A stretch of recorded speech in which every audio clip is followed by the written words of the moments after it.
Simon, we were just talking about the shock when the news was broken to you. What was on your mind? What came to your mind? How did you feel that day? Well, I mainly had an outer body experience. I was just like, it was not me. But it was Christmas Eve, and they just told me on the bed right there, like, as we were doing the colonoscopy, so you can see the screen. So I saw pink, which is normal. Then all of a sudden, I was looking at some white stuff, like little mounds. And as I was looking, trying to, think like, what is this? The man said, "You see it? You see it?" The doctor. I said, "See what?" He said, I said, "Cancer," because then I'd read if you have high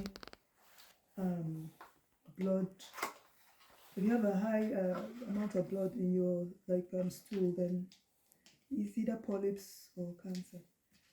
And he just told me yes. I said, "Wow." He said, "Well, they'll still do a histology, but he has done this like 15 years that he knows what he sees, And then because there was a narrowing, he couldn't go to see the whole of the colon.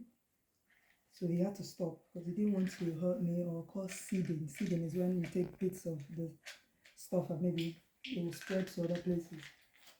So I was just in shock. I was just numb.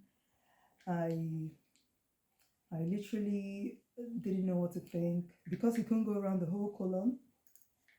Then so that means he didn't realize, or I didn't know whether the cancer was everywhere. Had it spread? So there are all these questions. So even the grace of God, I don't know how that survived it. I don't even know how we spent Christmas. But I wasn't feeling like I was that individual. Do you understand what I mean? I was just feeling like, this is not me. It's probably another person. Or, just more of an out of body experience. So it was quite shocking. So the chemotherapy. How did you love this chemotherapy. Because initially after I did the I was sent for MRI and CT, so they have like a baseline, and then also there was no spread in like the kidney and liver. They didn't see any spread, which was good news. But the surgeon said he was just going to cut off that bit, and that was it. So I was going to go for a pre-surgical assessment, and they called me and said, "Oh, the scan was reported by a senior radiologist, and there's little spread around the area, just around the colon there. So because of that, they need to refer me to an oncologist." So I had to go and see an oncologist. But the good thing is they have this thing they call 2-week wait. So once you have cancer or they think of cancer, they try and see you, even if you have an appointment, they try and see you within like two weeks to when you were referred, so that everything is a bit quick. So I saw the oncologist, and that's when they started saying that, "Oh, I'll need the chemo." But when they did my blood cancer markers, they said they expected maybe 0 to 5, and they saw 41, which was quite high. In fact, there was a time, every time I go to hospital, there's one bad news or the other, So I was just still praying about it. I had lots of people praying. Thank you very much. You gotta drink water or juice? Water, please. Water. Okay. So I had lots of people praying for me. My friends, family, and so a load of drugs. So yes, that was how chemo then came into the equation. Obviously, when I had the 41, when the cancer marker was 41, that meant they thought, oh, maybe it has spread, and they said I had to do a PET scan.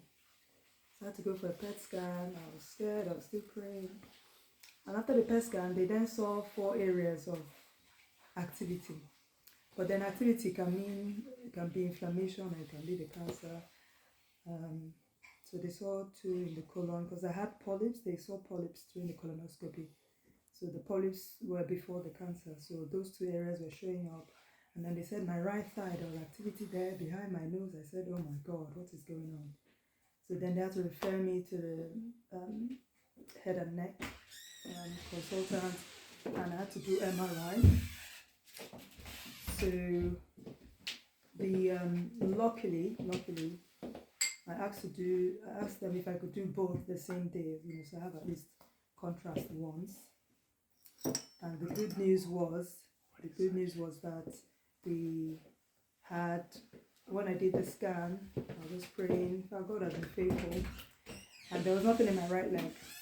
And then behind my ear, nose, when I saw the head and neck consultant, he said, he put the camera through, he said it looked pink. He said, did I have a cold around the time? I said, well, my son brought some nasty bug from school, but I'd already recovered from that before the pets.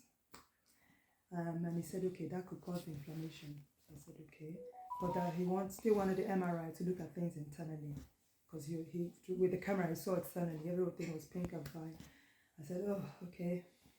So after the MRI, there was nothing there in the head and neck, there was nothing in the right eye. So I was like, oh, thank you, Jesus. So it was just the primary place and the polyps. So apparently they said the polyps can, because I was asking, wow. Yeah, okay, oh, thank you so much. Thank you. And I'll just take my notes.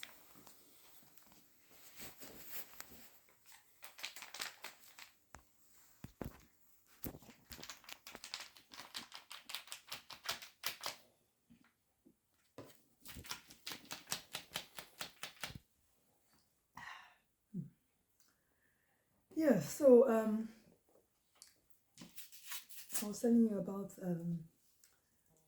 them discovering that there was nothing in the thigh and nothing in the back of the neck. So I was so happy. I thought, aha, at least my prayers are working now. Okay, so on the fire altar, it's called NSPPD, and it's pastored by Pastor Jerry, who is there.